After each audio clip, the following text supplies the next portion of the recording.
আপনাদের নিশ্চয় মনে আছে কিছুদিন আগে ডোনাল্ড ট্রাম্প বলেছিল যে আজকে রাতে হয়তো কোনো একটি সভ্যতা পৃথিবী থেকে পুরোপুরি মুছে যাবে, বিলীন হয়ে যাবে কোনো একটি সভ্যতা, যেটি আমি নিজেও চাই না।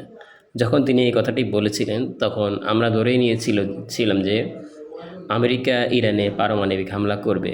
অনেকে ক্যালকুলেশন করে ফেলছে যে ইরানের মতো দেশে হামলা করে পুরোপুরি ধ্বংস করতে কয়টি পারমাণবিক বোমা লাগতে পারে।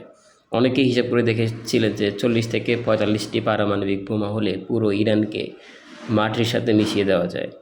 সেই ভয়াবহ রাতে আমি পুরো রাত অপেক্ষায় ছিলাম কি নিউজ আসে, কিন্তু প্রায় 4টার দিকে নিউজ আসে, 4টা বা ভোরের দিকে নিউজ আসে যে ইরান এবং আমেরিকার বিশাল একটি যুদ্ধবিরতি প্রস্তাব উভয়ই মেনে নিয়েছে।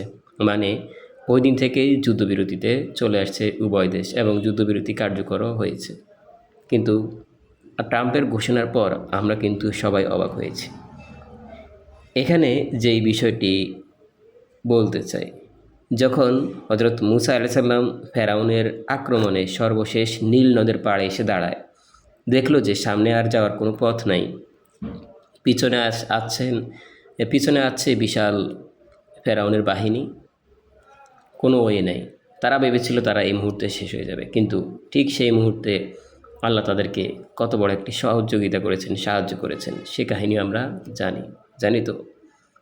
এখন কথায় আসেন, অনেকেই বলছে ভারত যদি বাংলাদেশে আক্রমণ করে বাংলাদেশ একদিনেই শেষ হয়ে যাবে। কিন্তু ভারত বাংলাদেশে আক্রমণ করবে, বাংলাদেশ একদিনে শেষ হয়ে যাবে, এমন বিষয়টা কি কখনো ঘটবে? কি মনে হয় আপনাদের? বাংলাদেশের অনেক বিশেষজ্ঞ লেভেলের কন্টেন্ট ক্রিয়েটর আছে যারা ভারতের লোকেদের খুশি করার জন্য এরকম কথাগুলোই বলে। মনে রাখবেন, আমরা মুসলিম জাতি। ফিলিস্তিনের মতো একটা দেশকেও তো পুরোপুরি ধ্বংস করতে পারে নাই, কখনোই পারে না ইসরায়েল এত বছর থেকে। তাদের সেনাবাহিনী নেই, তেমন কিছুই তো নাই তাদের। কিন্তু বাংলাদেশে তো সুসজ্জিত সেনাবাহিনী আছে, বাংলাদেশের মানুষের দেশপ্রেম আছে, বাংলাদেশের বন্ধু দেশ আছে অনেকগুলো। এত সহজে তারা বাংলাদেশকে ধ্বংস করে ফেলবে আর পুরো বিশ্ব তাকিয়ে থাকবে, আর বাংলাদেশের সেনাবাহিনী সহ সবাই তাকিয়ে থাকবে, তারা একদিনে বাংলাদেশকে ধ্বংস করে ফেলবে? এমনটা কি আপনার মনে হয়? বা যারা এই কথাগুলো বলে তাদেরকে কীভাবে উত্তর দিবেন?